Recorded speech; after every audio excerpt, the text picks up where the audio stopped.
Bangladesh police দেশ ও জনগণের কল্যাণে নিয়োজিত ঐতিহ্যবাহী এক সেবাধর্মী প্রতিষ্ঠান।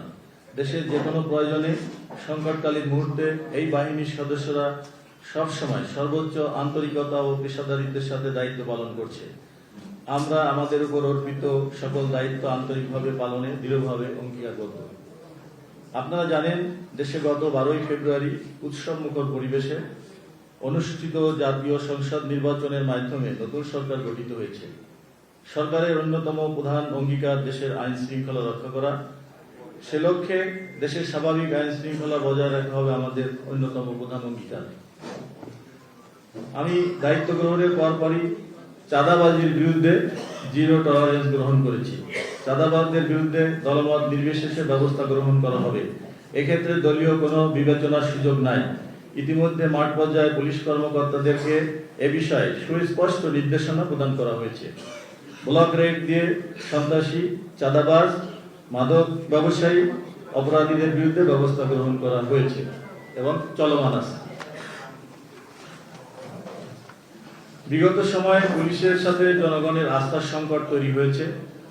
জন আস্থা পুনরুদ্ধারে আমাদেরকে সচেষ্ট থাকতে হবে। এই জন্য প্রতিটি জেলা সদরে থানাকে জিরো কমপ্লেইন থানা হিসাবে আমরা প্রতিষ্ঠিত করতে চাই। একজন সার্কেল অফিসার ওই থানার সার্বিক কার্যক্রম সার্বক্ষণিক মনিটরিং করবেন।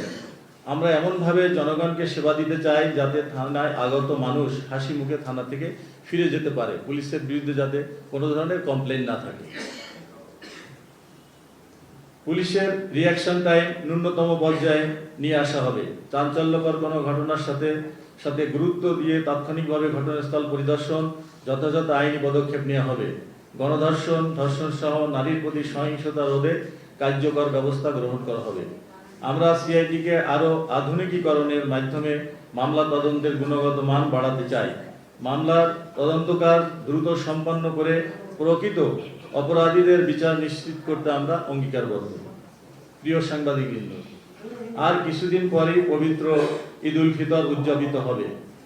ঈদের সড়ক, মহাসড়ক, নৌ ও রেলপথে ঘরমুখ মানুষের নিরাপদ যাতায়াত এবং নিরাপত্তা নিশ্চিত করার লক্ষ্যে আমরা ইতিমধ্যে ব্যবস্থা গ্রহণ করেছি। মহাসড়কে ডাকাতি, চাঁদাবাজি, ছিনতাই, দস্যুতা হতে দেওয়া হবে না। মহাসড়কে ডাকাতি রোধে হাইওয়ে পুলিশের পাশাপাশি জেলা পুলিশকে দায়িত্ব পালনের নির্দেশ দেওয়া হয়েছে। র্যাবও মহাসড়কে দায়িত্ব পালন করছে। দেশের প্রধান প্রধান মার্কেটে নিরাপত্তা জোরদার করা হয়েছে। চুরি, ছিনতাই রোধে কার্যকর ব্যবস্থা গ্রহণ করা হয়েছে। প্রিয় সাংবাদিকবৃন্দ, ঈদকে সামনে রেখে পোশাক শিল্পের শ্রমিক কর্মচারীদের বেতন ভাতা নিয়ে প্রায় এক ধরনের অসন্তোষ তৈরি হয়, যা আইন শৃঙ্খলার ক্ষেত্রে বিরূপ প্রভাব ফেলে। আসন্ন ঈদে শ্রমিক কর্মচারীদের বেতন ভাতা নিয়ে অসন্তোষ তৈরির আশঙ্কা রয়েছে। এমন গার্মেন্টস শিল্প প্রতিষ্ঠান চিহ্নিতকরণের পাশাপাশি শ্রমিক নেতা, মালিক, বিজিএমই, বিকেএমইর সাথে সমন্বয়ের মাধ্যমে সমস্যা সমাধানের প্রয়োজনে উদ্যোগ গ্রহণ করা হয়েছে। ইতিমধ্যে গতকাল স্বরাষ্ট্রমন্ত্রী মহোদয়ের নেতৃত্বে স্বরাষ্ট্র মন্ত্রণালয়ে আপনারা সেখানে ছিলেন, আপনারা সেখান থেকেও ব্রিফিং পেয়েছেন। এছাড়া উগ্র মৌলবাদীদের উত্থান রোধে আমাদের সজাগ ও নজরদারি বজায় থাকবে। প্রিয় সাংবাদিক ভাইয়েরা, আমরা বিশ্বাস করি জনগণ রাষ্ট্রের মূল শক্তি। তাই আমরা সবসময় জনগণের পাশে থেকে তাদেরকে সর্বোচ্চ সেবা প্রদানে বদ্ধপরিকর। আপনাদের সুচিন্তিত মতামত, পরামর্শকে অগ্রাধিকার দিয়ে একটি দক্ষ, জনবান্ধব, প্রযুক্তি নির্ভর, জবাবদিহিমূলক পুলিশ গঠনের ব্যবস্থা গ্রহণ করা ইতিমধ্যে হয়েছে। আমরা বিশ্বাস করি পারস্পরিক সৌহার্দ্য, সম্প্রীতি, ভ্রাতৃত্ববোধ উজ্জীবিত হয়ে আমরা সকলে একযোগে কাজ করে বাংলাদেশকে উন্নয়ন, সমৃদ্ধির পথে এগিয়ে নিয়ে যেতে সক্ষম হব। বাংলাদেশ পুলিশের আইজিপি হিসাবে দায়িত্ব পালনকালে আমি আপনাদের মাধ্যমে দেশের সম্মানিত নাগরিকগণের আন্তরিক সহযোগিতা কামনা করছি।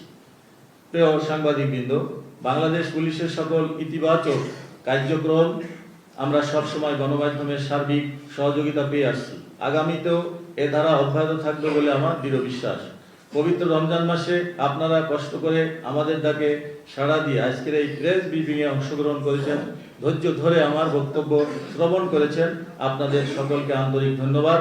আমি আপনাদের সকলের সার্বিক মঙ্গল কামনা করছি এবং সকলের জন্য অ্যাডভান্স ঈদ মোবারক জানাচ্ছি।